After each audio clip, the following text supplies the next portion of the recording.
Hello दोस्तों, welcome back to this channel. दोस्तों, इस वीडियो में फ्यूचर रिटेल लिमिटेड अमेज़ॉन से जुड़ी हुई एक फिर से खबर आ गई है। 6 जून की है खबर। लेकिन उससे पहले आप लोगों से रिक्वेस्ट करना चाहूँगा, अगर आप चैनल को फर्स्ट टाइम देख रहे हैं जल्दी से सब्सक्राइब कर लीजिए फाइनेंस मार्केट को, और बेल आइकन को ज़रूर सेट करिएगा ताकि आपको वीडियोज़ की नोटिफिकेशन मिलती रहे। और डीमेट अकाउंट अगर आपको ओपन कराना है, डिस्क्रिप्शन बॉक्स में लिंक दिया गया है।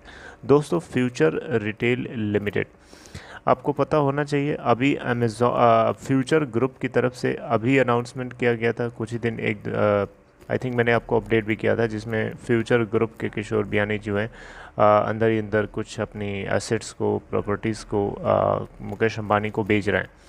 तो उसमें मैंने एक खबर आपको बताया था कि जो है इन्होंने सप्लाई चेन और लॉजिस्टिक्स का जो बिज़नेस है, जो कि स्कीम ऑफ अरेंजमेंट का पार्ट था, इसको भी इन्होंने ट्रांसफ़र कर दिया है रिलायंस रिटेल को। तो यहाँ पे इसको देखते हुए, प्लस अभी जो फ्यूचर रिटेल की सिचुएशन है, इन सभी को देखते हुए अमेज़ॉन ने फिर से इनको धमकाने की कोशिश करी है। किशोर बियानी को, राकेश बियानी को, और उनकी बेटी जो है किशोर बियानी की, उनका नाम है अशनी बियानी, इन सभी के सभी को धमकाने की कोशिश करी है। और कहा है कि अगर आप जो है, अगर आउट ऑफ कंट्रोल रहेंगे या इस तरीके से अगर आप एक्ट करेंगे जो बाइंडिंग एग्रीमेंट्स के ख़िलाफ़ है, जो इंजंक्शन ऑर्डर पास किया गया था सिंगापुर इंटरनेशनल आर्बिट्रेशन की तरफ से, आर्बिट्रेटर की तरफ से, अगर आप उसके अगेंस्ट जाएंगे तो जो लॉज हैं, जो रूल्स और एक्शंस हैं, जो कानून है, उसके हिसाब से हम आपको कस देंगे। फिर से हम आपको कानून के हिसाब से छोड़ेंगे नहीं। We will not leave you. Future group को इस तरीके से फिर से अमेज़ॉन ने यहाँ पे इनको डराने की कोशिश करी है कि आप फर्दर किसी भी तरीके से कोई भी एसेट्स को रिलायंस रिटेल को ट्रांसफ़र नहीं करेंगे। ये बाइंडिंग एग्रीमेंट का पार्ट है, स्कीम ऑफ अरेंजमेंट का ये भी एक हिस्सा है। और ये आपको पता होना चाहिए कि ये सारी की सारी एसेट्स, चाहे फ्यूचर जैसे कि लॉजिस्टिक्स हो गया या सप्लाई चेन, सभी की सभी चीज़ों को मर्ज करके एक ही एंटिटी फ्यूचर एंटरप्राइजेज लिमिटेड के अंदर जो है मिला करके, मर्ज करके बेचा जाना था। राइट। तो अब यहाँ पे अलग अलग बेचने का क्या सेंस है यार? अलग अलग बात तो वही घुमा फिरा के हुई ना। तो अमेज़ॉन यहाँ पे इस चीज़ को लेकर के ये बोल रहा है कि फ्यूचर ग्रुप और इसके प्रमोटर्स मिल करके ऑर्केस्ट्रेटेड एंड कमिटेड फ्रॉड। इसका मतलब ये हुआ कि फ्यूचर ग्रुप के जितने भी जो प्रमोटर ग्रुप हैं, इंडिपेंडेंट डायरेक्टर्स हैं, और इवन रिलायंस एडीएजी ग्रुप, इन सभी के सभी ने मिल करके ऑर्केस्ट्रेट किया है, यानी सभी के सभी ने मिल करके एक ही सुर में फ्रॉड कमिट करने की कोशिश करी है।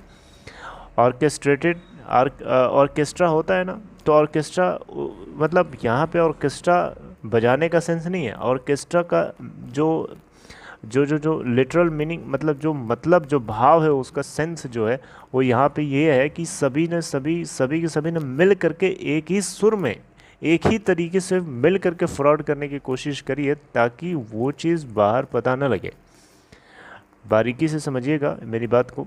तो यहाँ पे जो मलेशियस एक्टिविटीज़ करी गई हैं फ्यूचर ग्रुप की तरफ से, ऑलरेडी बहुत ही ज़्यादा दुखद है। और इन्होंने 835 जो स्टोर्स ट्रांसफ़र किए, 55 से लेके 65% तक उसका जो रेवेन्यू कंट्रीब्यूशन था वो फ्यूचर रिटेल के अंदर था।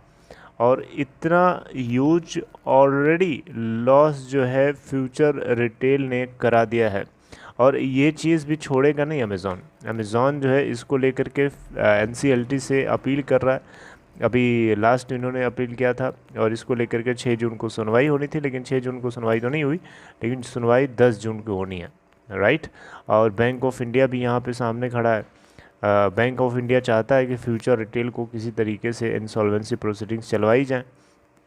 अमेज़ॉन चाहता है कि ऐसा ना हो, क्योंकि अमेज़ॉन जानता है कि अगर ऐसा होगा तो फिर उसको मिलेगा कुछ नहीं, और बाकी के स्टेक होल्डर्स भी चले जाएंगे, साफ़ हो जाएंगे।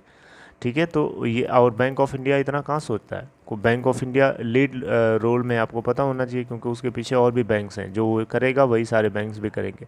हालांकि एसबीआई को यहाँ पे सामने आकर के पहले जिस तरीके, मुझे तो लग रहा है कि एसबीआई ने सिर्फ फॉर्मेलिटी के लिए, दिखावे के लिए बस बोला था।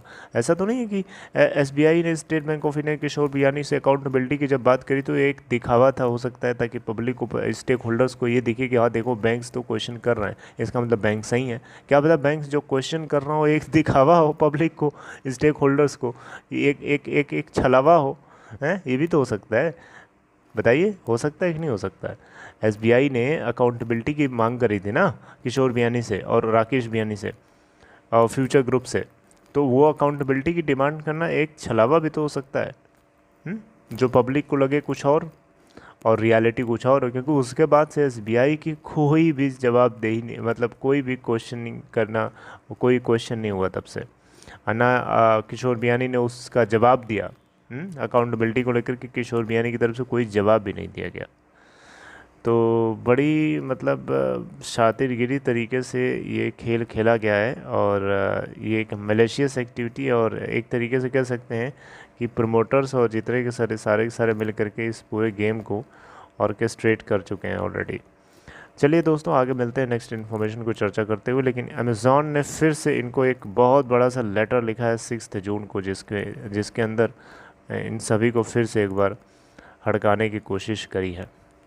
लेट्स सी क्या होता है, आगे चर्चा करेंगे। तब तक अपना ख्याल रखिए, टेक केयर।